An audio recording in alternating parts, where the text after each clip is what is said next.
Hi, I'm Zal from The Upcoming. It's lovely to speak to you and congratulations on the premiere of Pleasure at Sundance. Perhaps you could start by telling us a little bit about what inspired you to make the film Pleasure. Yeah, thank you for having me. I've been interested in porn as a subject for or very long time actually, and I started out as a very angry porn activist as a teenager. Then I shifted and became interested in feminist porn because I felt that there was a lack of like positive representation of female sexuality, and that it was important to also be able to look at sexual content with women in a way where they were not necessarily being victimized. And then it's been like quite a journey. I also studied gender studies at university and wrote an essay about porn. And in 2013, I made a short film with the same title, also Pleasure, that was awarded in Cannes Critics Week, and then also competed in Sundance the year after. And I knew already from the start when I made the short that I wanted to do a longer version as well, or that I used the short as a type of like a pilot for a feature, because at that point I wasn't at a stage where that didn't feel like it was possible for me to do a feature yet. But after the short, I felt, because that one was, I had done research, I thought I was very well educated on the subject, and I had done a lot of research from my home, from my computer, reading books, watching documentaries. But I felt that like to really do this properly and do what I said that I wanted to do, like to show the real people behind the porn stereotypes, I felt that I needed to actually go and see for myself and like to get to know this world for real. So from 2014 until 2018, during 4 years, I traveled back and forth to between Stockholm and LA, and like we're digging my way into this core center of the industry, and step by step getting to know people and getting to know the community, and at the end became somehow like a part of that community. So everything in the film is based on the people that I've seen and what I've witnessed during my research. Bar Sophia, who's obviously your lead role, the rest of your casting is from the adult film world, including, famous industry agent Mark Spiegler, who actually plays himself. How hard did you find that to kind of infiltrate the world, that kind of world, and become part of it and be trusted, I guess? Yeah, I mean, it took a very long time. Of course, I think just because that I spent so much time, that was necessary. Like it was just step by step, slowly gaining their trust. And I think what made them trust me was that I had the very honest intent of actually getting to know what it is like, and that I said that it was so important for me to do a film that did them justice, and that were not built on misconceptions or prejudices. So but it took a lot of time and hard work, but eventually they were very supportive. But putting a female gaze on this film and sort of seeing things solely from Bella's perspective, what do you hope the viewer will take away from this? I think hopefully a lot of things, but I am actually hoping that the audience that I'm going to help or have some kind of impact in when it comes to being more aware, creating awareness about the power of the gaze and the power of the camera, like how extremely important it is to where you put the camera really says something about power. But you don't, if you don't know that, it's easy. For example, the way porn looks today, and I mean, to be honest, a lot, like most of mainstream media as well, is that it's very much from the male perspective. It's very much the male gaze. But people are not really, most people are not aware of this, because if you're always used to seeing things in one way, it's not until like you really get, you get an alternative, or you shift, or that you understand that you have been looking at one direction the whole time. So yeah, I want to create awareness of the gaze. And I think you managed that, obviously. So what were some of the challenges you faced during the shoot, you know, with the people you've met, or things that you had to deal with? Yeah, there was a lot of challenges. I mean, it's taken very long time, and it's always a very, very fine balance between because I'm really at the, what you call it, like a minefield. Do you call it that? Like, yeah. There are so easy to step on one of the mines.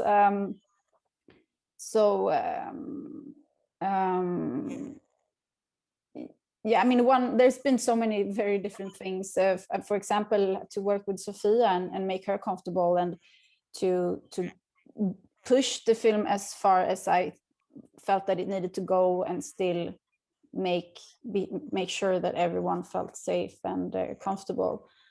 So that was something that me and Sofia spent a lot of time on, like before, like from the point where she got the part and until we started shooting, it was 8 or 9 months that we were preparing and developing the script together, and also going through everything very carefully on how to shoot and where her like limitations were, and also that I felt that it was so important that she was really on board, like that we were doing this film together, and that she needed to be behind everything, that like, and know what's the reason for doing this, so that she wasn't just gonna like follow my orders, but to also that she wanted to like to do it together somehow. And then it was as like it was two sides of like working with people from the adult industry, because they were really, really good actors. And there's this idea that like porn actors can't act, but they are super like so I auditioned a lot of regular actors for a very long time, like for the parts, but I just never, they weren't as good as the real people. But then I mean, in porn, like they have this extremely high production speed, like they can shoot a mainstream film on a day almost, and they rarely do any retakes, because the dialogue is not important. Like no one watches porn for the quality of the dialogue. So they like it was a lot of like a big clash between my way of working with a lot of improvised dialogue and like doing take over and over and over and over again, and like just like pushing it further, because I'm like I don't stop until I think like that we reached all the way. So even if a performance was really good, if I feel like that it can actually be even better, then I want to do it again, and I want to try one more or one other new angle, and always like searching for how can we do this even more, make it even more like richer. But I think for some people, they just felt that I was like, why are she never satisfied, or like what? Yeah, it's so different. It was so it took a while before people got used to my method of working. Yes. Hi, Sophia.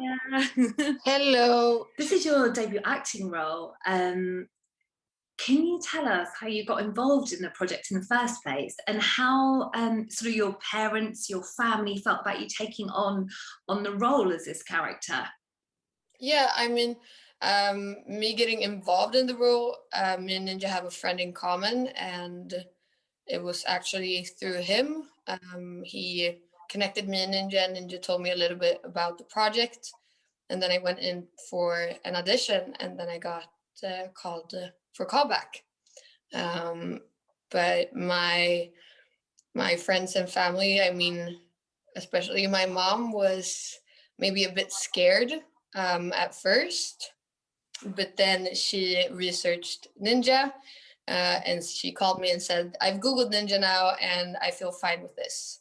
But I think like both my parents and my family in general, they know me and they know that I would never do something that I can't stand for, or something that I don't truly believe in. And I've really, really believed in Ninja's vision with the movie and everything about the movie and Ninja herself since the beginning. So it was quite an easy thing to tell my friends and family and for them to understand as well.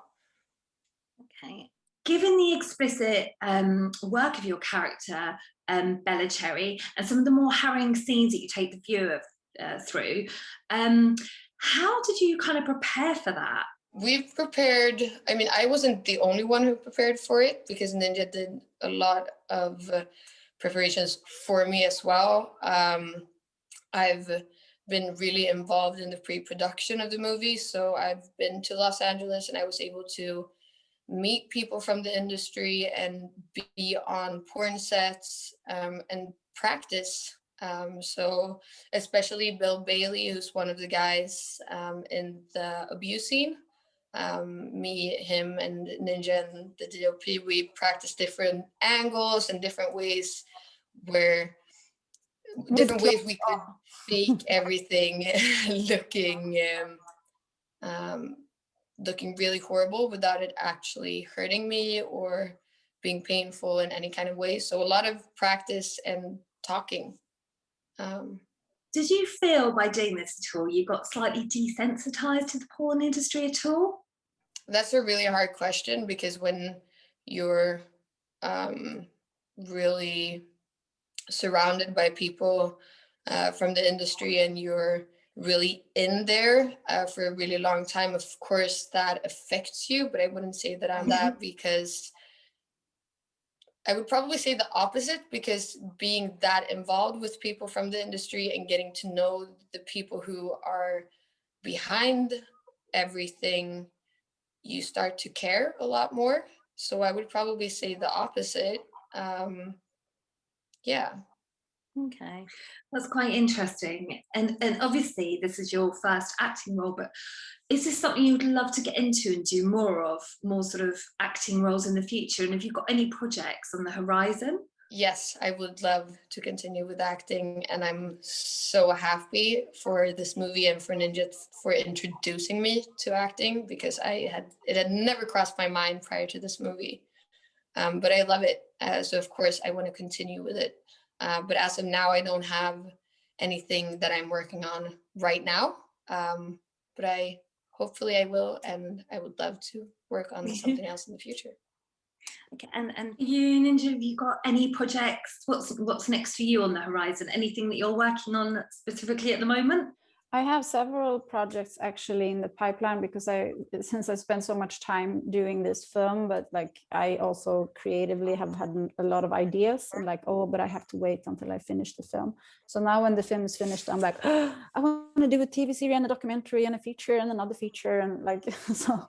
But I have like the priority of what to start with. So I have started, and I have gotten some first funding for develop. So I'm in early development of 3 projects at this moment. So it's actually a TV series, a feature, and a documentary. But I am hoping to. My goal is to do my next feature in the US. And yeah, but like, I don't know if it's gonna be partly a Swedish production, and see if there's a way for me to combine, because I think I'm not I would never, like, I don't want to compromise too much with my artistic vision, so, and that's harder in the US. So it's been very a good thing for me to be Swedish when it comes to this film, because I've had like total artistic freedom, because it's like government funded. So I, like, as soon as they said yes and supported the film, I had the freedom of do what I wanted. So I'll see if how that could be, how much freedom I could get if I do my next feature in the US. And Sophia, what did you feel some of the challenges were that you sort of faced while making this film with Ninja? I mean, there were a lot of challenges. The first one was acting, because I had never acted before. So that was a huge challenge for me, because it didn't really matter if it was me crying or me laughing, because I need to find that emotion from somewhere. But other than that, of course, it was challenging being naked. It was challenging shooting the sex scenes. I mean, like, there was basically nothing with this movie that was not challenging in some ways. But that was also a huge reason why I wanted to do the movie, because I wanted to challenge myself. So I can't really specify something special that was really, really challenging, because everything was in some ways. But of course, the scenes, I wouldn't say like the sex scenes weren't that challenging, but I would say that they were the most challenging out of the scenes that we shot, because even though it's not intimate, it's still something that you usually do when you're intimate. So I would say that was the most challenging. And is that tattoo of Bella Cherry real? Yes. I have mine too. Oh my god! Oh, that's so cool. Yeah, we got him tattooed the day before we started shooting. Oh, that's so lovely. And congratulations on a fantastic film. And thank you so much for both of you for speaking to me today. Thank you so much. Thank you. Bye. Bye. Bye.